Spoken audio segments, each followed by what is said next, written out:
행복한 하루가 되시기 바라겠습니다. 오늘 말씀은 로마서 11장 9절에서 10절 말씀입니다. 또 다윗이 이르되 그들의 밥상이 올무와 덫과 거치는 것과 보응이 되게 하시옵고 그들의 눈은 흐려 보지 못하고 그들의 등은 항상 곱게 하옵소서. 아멘.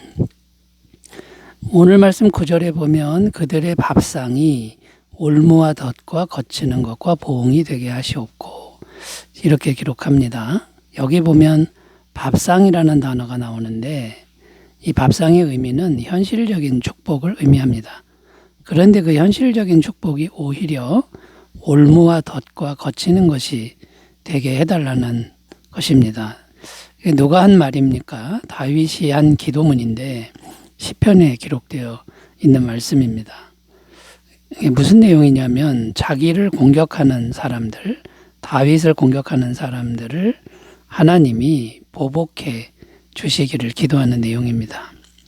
그러면 현실적인 축복이 어떻게 올무와 덫과 거치는 것과 보응이 될 수 있다는 말일까요? 이어서 나오는 말씀이 그것에 대한 말씀이 나오는데 그들의 눈은 흐려 보지 못하고 그들의 등은 항상 굽게 하옵소서. 기도문이 이렇게 이어집니다. 여기서 눈이 흐리다는 것은 영안이 흐리다. 곧 하나님과 천국을 못 보는 걸 의미합니다. 또 등이 굽는다라고 표현하는데 이 말은 노예들이 두려워서 등을 굽히는 것을 의미합니다. 곧 현실적 축복은 받았으나 정신적으로는 여전히 노예처럼 두려워하는 그런 상태를 의미합니다. 여기서 느낄 수 있는 것이 무엇이냐 하면 현실적인 축복이 곧 진정한 축복은 아니라는 것입니다. 현실적인 축복을 받아도 그것이 올무가 될 수 있고 덫이 될 수 있고 거치는 것이 될 수도 있다라는 말씀입니다. 이런 맥락에서 오늘 본문 말씀을 생각하려고 하는데요. 그렇다면 성경이 말하는 진정한 복은 과연 어떤 것일까요? 첫 번째는 어떤 상황에서도 하나님과 동행하는 것이 참된 복이다라는 겁니다. 하나님과 동행하는 것이 참된 복이다라는 겁니다. 시편 23편 5절입니다. 주께서 내 원수의 목전에서 내게 상을 차려주시고 기름을 내 머리에 부으셨으니 내 잔이 넘치나이다. 자, 여기다 보면 상을 차려주시고 이런 표현이 나오는데 여기서 말하는 상은 밥상을 의미합니다. 그런데 다윗은 이 시편 23편도 역시 다윗의 시인데 다윗은 앞에서 무엇이라고 했냐면 원수들의 밥상은 올무와 덫과 거치는 것이 되게 해달라고 기도했죠. 근데 여기 시편 23편에서 자기에게도 밥상을 차려달라 이렇게 기도하고 있다는 겁니다.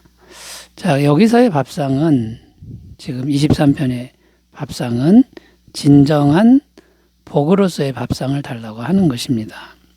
자, 그렇다면 원수들의 밥상과 다윗의 밥상은 어떤 차이가 있습니까? 다 같은 현실적인 축복을 의미하는데 차이가 뭐냐면 이 정신적인 부분이라는 거죠.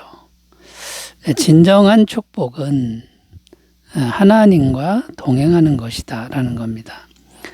현실적인 축복이 있어도 하나님과 동행하는 것, 이것이 복인 거고요.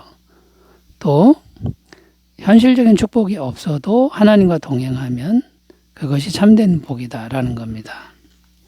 자, 다윗은 지금 밥상을 차려주심에 감사하다 이렇게 기도하는데 현실적인 축복을 받았다는 겁니다. 그런데 다윗은 밥상 자체보다도 밥상을 주신 하나님께 집중하고 감사하고 있다는 것이죠. 이것이 진정한 복이라는 말씀이 되는 겁니다. 그런데 원수들은 현실적인 축복은 받았지만 하나님께 집중하지 못하고 감사하지 못하는 심령 상태를 가지고 있다라는 겁니다. 자, 그래서 이 원수들은 현실적인 축복을 받았지만 하나님을 모르고 마음은 교만해져 있는 이런 상태라는 것이죠. 자, 그러므로 이제 어떤 결론을 내릴 수 있습니까? 주님과 동행하는 것, 어떤 상황에서도 이것이 진정한 복이라는 말씀입니다. 현실적인 복을 많이 받았어도 마음이 주님과 동행해야 됩니다. 마음이 주님과 멀어지면 현실적인 복을 받아도 그 자체가 저주라는 것을 우리가 꼭 기억했으면 좋겠습니다. 시편 73편 27절 28절 무릇 주를 멀리하는 자는 망하리니 음녀같이 주를 떠난 자를 주께서 다 멸하셨나이다.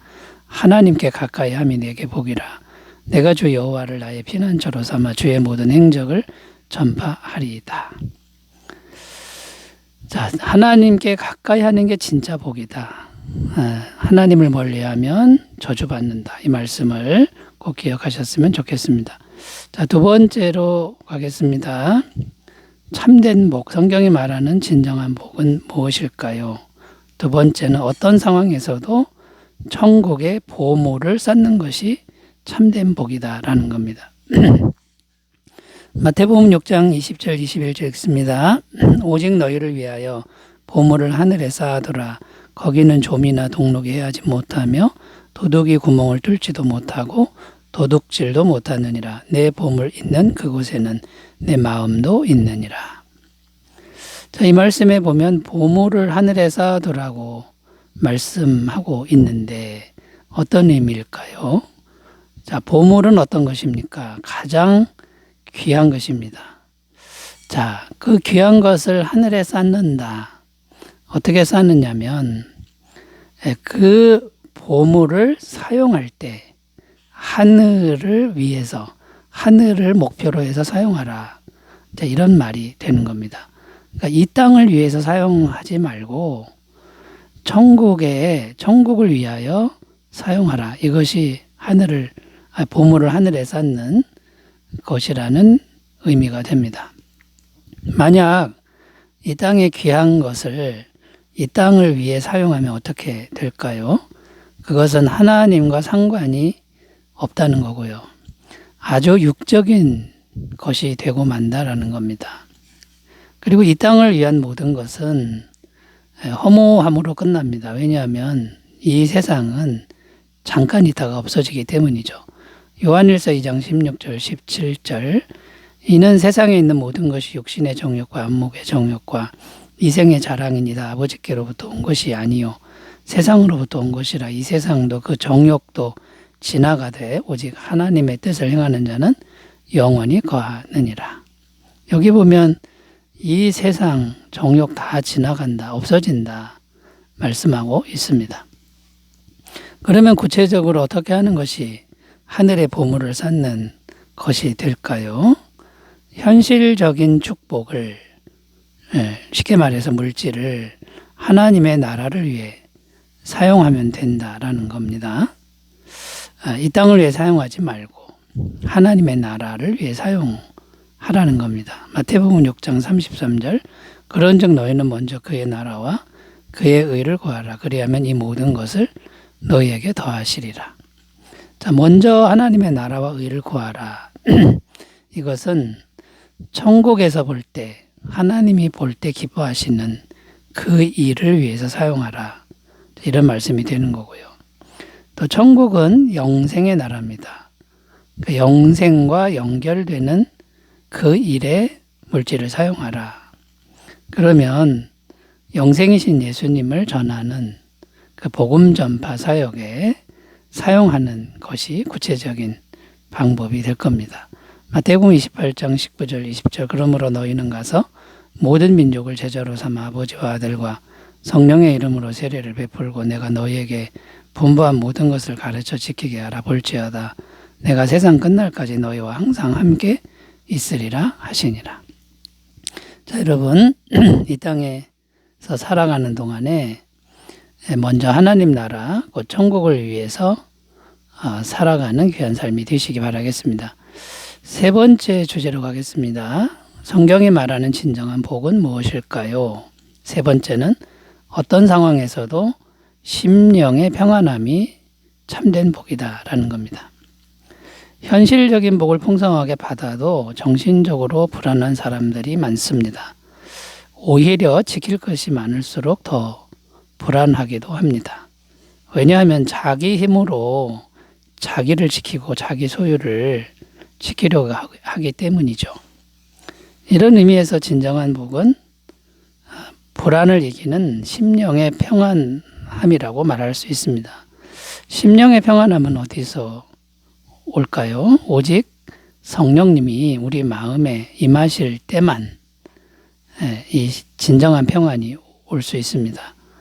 요한복음 14장 27절 평안을 너희에게 끼치노니 곧 나의 평안을 너희에게 주노라. 내가 너희에게 주는 것은 세상이 주는 것과 같지 아니하니라. 너희는 마음에 근심하지도 말고 두려워하지도 말라. 자, 여기 보면 나의 평안을 주노라 이렇게 되어 있는데 세상 평안이 아니라 예수님의 평안이고 천국에 속한 평안입니다. 자, 이런 평안은 세상에서 얻을 수 없고 성령님이 마음에 임하실 때만이 이루어집니다. 사도행전 2장 44절 46절 믿는 사람이 다 함께 있어 모든 물건을 서로 통용하고 또 재산과 소유를 팔아 각 사람의 필요를 따라 나눠주며 날마다 마음을 같이하여 성전에 모이기를 힘쓰고 집에서 떡을 떼며 기쁨과 순전한 마음으로 음식을 먹고. 자, 이 말씀은 초대교회 상황을 말씀하고 있는데 정말 평안이 넘친 모습을 보여주고 있습니다. 잡혀가면 죽는 상황인데도 두려워하지 않고 계속 모였고요. 너무나 가난한 시절인데 자기 소유를 다 팔아서 나눠주었다라는 겁니다. 노후 대책이나 먹고 사는 염려, 그런 염려를 다 극복했다는 거죠. 왜 그렇게 된 것이죠? 성령님의 임재가 충만했기 때문입니다. 사도행전 2장 42절 그들이 사도의 가르침을 받아 서로 교제하고 떡을 떼며 오로지 기도하기를 힘쓰니라. 자, 그러므로 여러분 성령님의 임재가 있어서 하늘 평안이 충만한 복, 이 복을 잘 구하시고 누리시길 바라겠습니다. 기도합니다. 하나님 아버지, 우리는 세상 복이 아니라 하늘의 복, 참된 복을 추구하게 하옵소서. 예수님의 이름으로 기도드립니다. 아멘. 좋은 하루 되시기 바라겠습니다. 감사합니다.